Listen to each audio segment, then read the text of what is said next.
Hello guys, we meet again. Like today's discussion is more about the coastal road which we are, like, the coastal road which we are seeing, like in the newspapers and all, where Shiv government has already finalized it and it is approved by the government and all. So I just wanted to make certain basic clearances for people to know about what are the factors which are going to be mainly determined and focused on before going into this such a huge development. It is not just a point 1 to point B connection, but it is going to alter the entire city form, the social fabric of the city, and the ecological fabric of the city, and even the topography. And there'll be a lot of new governing, mechanisms which will be involved into such kind of a transportation corridor.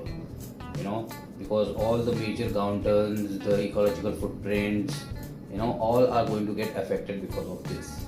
So first point will be about the gautrans which are connected, like Warsaw and other areas. If you see, all the coastline has been Chimbai, for an example. One of the thesis which I did with Vinaudeshi of my student, an architecture student, it was more trying to talk and focus about what will happen to this such kind of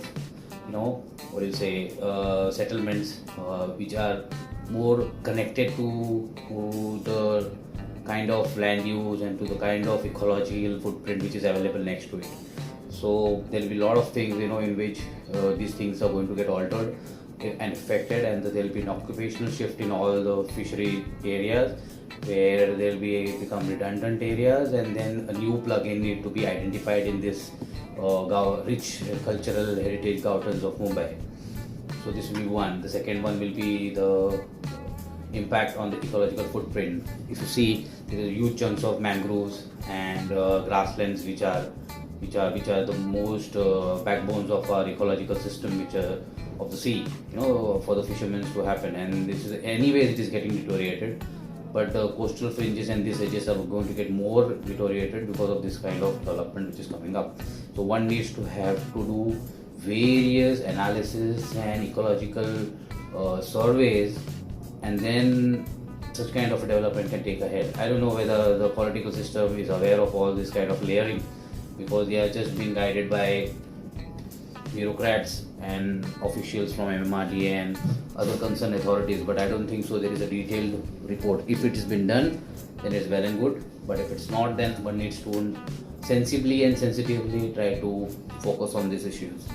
Second one is about the third layer which I'm talking about is more about FSI, because currently the CRZ is applicable on these edges. Tomorrow there will be a new road which will be altogether proposed. So the property which are going to come on the other side are going to be CRZ free. There will be huge levels of FSI which is going to take place, and the FSI is directly connected to the city economics and the development. So the developers are going to get that much amount of buildable space within the city limits. So not just looking at it as a transportation corridor, but it is also going to affect a lot of development mechanism, the overall city form, the governance, all the layers are going to get affected. Then the fourth thing which I'm talking about is more about the walk river shifts. There'll be a lot of 2-3 areas. There might be some high rises or bridges which are going to get proposed, which will run from the sea and all. So one needs to sensibly think about the urban form which is getting emerged out of this kind of a transportation corridor. Because it is going to affect the edges of the city. Like for example, the fishermen villages of the Khar or the Gautans of Juhu or Warsaw and all. One needs to be very sensible and sensitive towards it. And the upcoming form which is there abutting to these edges are more like residentials. So how one needs to tackle this? How the city is going to adapt to this kind of situation? Will the neighborhoods adapt to this corridor, or it is going to just be a secondary isolated project which is not been analyzed thoroughly and just implemented?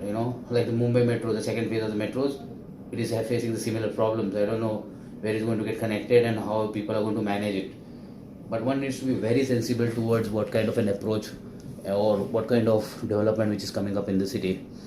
So as a concerned citizen and as a technician, my only worry and appeal to the government and the citizens is to whether or not it is going to get implemented. Don't go into the areas of politics and party upliftment. It is one needs to be very sensitive because the coming generation is going to face this. There will be a lot of areas in which one needs to operate and dissect and analyze it and then implement it rather than just haywirely come up with a project and just implement it.